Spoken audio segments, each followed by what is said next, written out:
A paz do Senhor Jesus, tudo bem? Hoje nós vamos estudar a lição 12, a Nova Jerusalém. Finalmente, os salvos em Cristo Jesus poderão viver eternamente com Deus.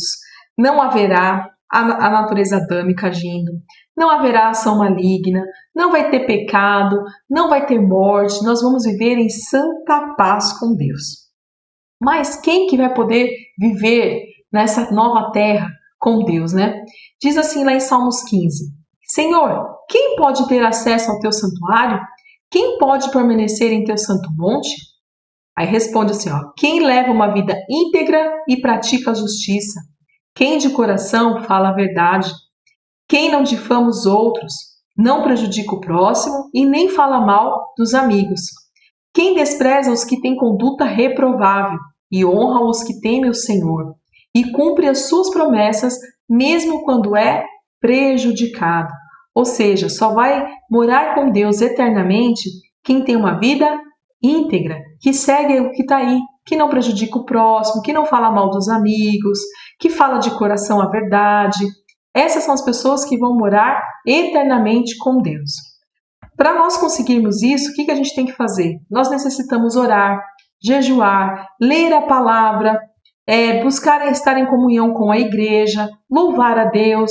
Essas são as coisas que nós devemos fazer para que nós nos aproximemos ao Senhor e consigamos praticar todas essas coisas, porque sozinho nós não vamos conseguir, mas se nós clamarmos a Deus, ao Espírito Santo, nós vamos praticar essas coisas e estaremos com Ele na glória.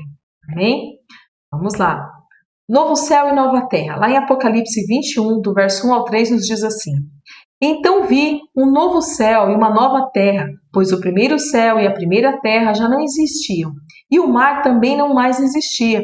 E vi a cidade santa, a nova Jerusalém, que descia do céu, da parte de Deus, como uma noiva belamente vestida para seu marido. Ouvi uma forte voz que vinha do trono e dizia: Veja, o tabernáculo de Deus está no meio do seu povo. Deus habitará com eles e eles serão seu povo. O próprio Deus estará com ele. Então, um novo céu e uma nova terra. E a Jerusalém Santa, ela vai descer. Irmã Renata, como vai ser isso? Como que a gente... Eu não sei.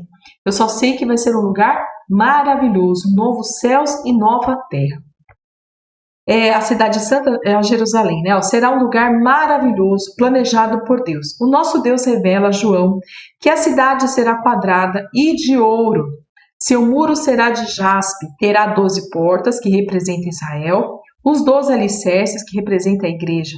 Toda a cidade é adornada de ouro e pedras preciosas. Mas o interessante é que essa cidade não precisará de sol ou lua. Ou seja, essa terra vai ser quadrada, a cidade, né, vai ser quadrada, a cidade de Nova Jerusalém.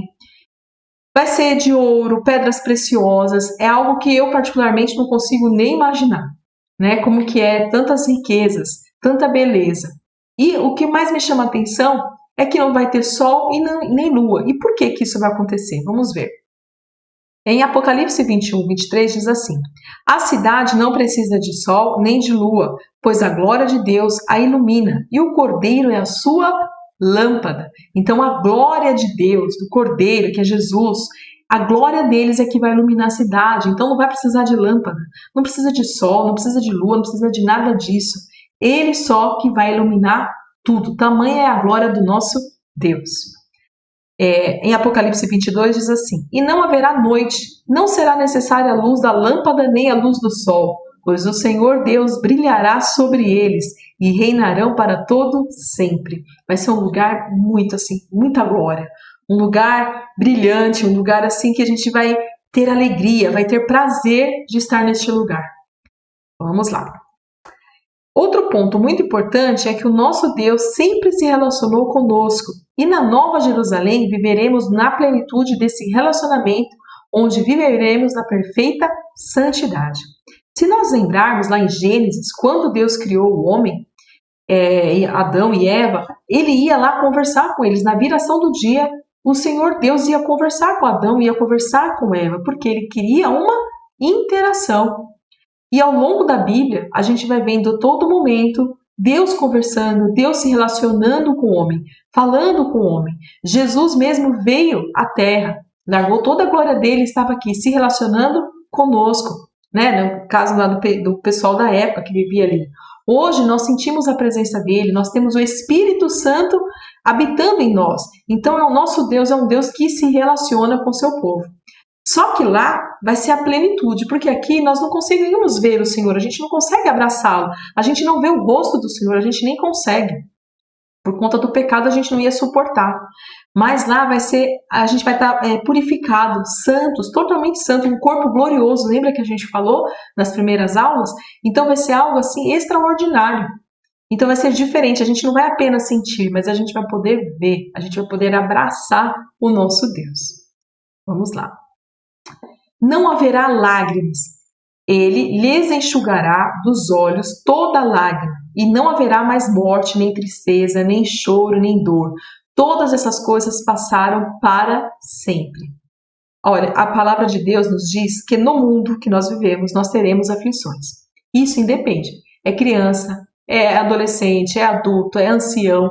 Todo mundo tem aflição. É rico, é pobre, não importa. Todo mundo tem aflição. Às vezes alguns têm um pouco mais, outros alguns menos. Às vezes depende do período que está passando. Mas o fato é que todo mundo tem um momento de tristeza. Todo mundo aqui já perdeu alguém, um familiar, um amigo. E é uma coisa muito ruim, é um vazio. Tem pessoas que têm depressão, tem pessoas que têm síndrome do pânico, pensam em suicídio. Só que nesse lugar a gente não vai ter choro, não vai ter lágrima, não vai ter dor, não vai ter sofrimento, não vai ter vazio, não vai ter nada disso. Vai ser um lugar maravilhoso, de plena alegria, felicidade, amor. Sabe por quê? Porque aí vai ter a plenitude do amor. O nosso Deus é amor. Nós já sentimos, nós já podemos vivenciar, mas a gente não vivencia a plenitude. Mas nesse lugar nós vamos vivenciar a plenitude do amor.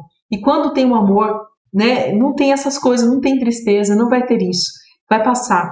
Então, eu sei que é difícil, às vezes a gente está passando por algumas coisas. Adolescentes têm sido muito bombardeados, né, com a mídia. É um sofrimento, às vezes fica num conflito, porque a palavra diz uma coisa, vai na igreja, escuta a palavra de Deus, mas depois na escola, na rua, a televisão é outra e entra um conflito. Né? Muitas coisas, informação chegando, dá aquela ansiedade. Eu sei que é difícil o momento que vivemos, mas vale a pena ficar firme com Cristo. Vale a pena fazer, às vezes, alguns sacrifícios, negar a si mesmo. Para quê? Para que nesse grande dia nós possamos vivenciar essa felicidade, essa santidade, a plenitude de tudo isso. Você saber que você não vai ser mais triste, não vai ter mais nenhum momento de tristeza. Amém? Vamos lá. E quem ficará de fora? Mas quanto aos tímidos, aos incrédulos, e aos abomináveis, e aos homicidas, e aos fornicadores, e aos feiticeiros, e aos idólatras, e a todos os mentirosos, a sua parte será no lago que arde com fogo e enxofre, o que é a segunda morte. Nós estudamos isso na aula passada, né, que vai ser o julgamento do trono branco. Eu queria destacar aqui algumas coisas. Tímidos aqui não é aquela pessoa que é quieta, que é na dela. Não, esse tímido aqui é aquele que não fala do Senhor, que quando alguém pergunta se ele é crente, ele nega, ele fica com vergonha, ele não quer falar, ele nega o nome do Senhor. Esse é o tímido. Os mentirosos aqui é uma coisa que me preocupa, porque está junto com o homicida, quer dizer, uma pessoa que tira a vida de outra, né, dos fornicadores, que é o sexo antes do casamento, que são coisas pesadas.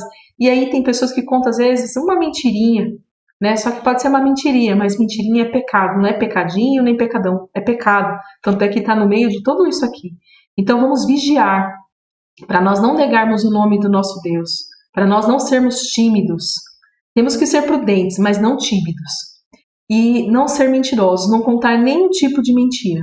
O inimigo ele fica a todo momento lançando mentiras para que a gente conte, fale, né, uma coisinha só. Isto é pecado, principalmente no meio de adolescentes, de jovens. E olha, na verdade, no meio de todo mundo, os adultos também mentem muito e a gente tem que tomar muito cuidado. Nós devemos sempre falar a verdade. Amém? Nós terminamos aqui a nossa aula com essa conclusão, que diz assim, lá em Apocalipse 21:7, quem vencer herdará todas as coisas, e eu serei seu Deus, e ele será meu filho. Voltando um pouquinho aqui que está falando da mentira, quem é o pai da mentira? É o diabo. Então, se você conta mentira, você é filho do diabo. Então nós devemos sempre falar a verdade, que o nosso Deus é verdade. E aí nós seremos filhos do Deus verdadeiro.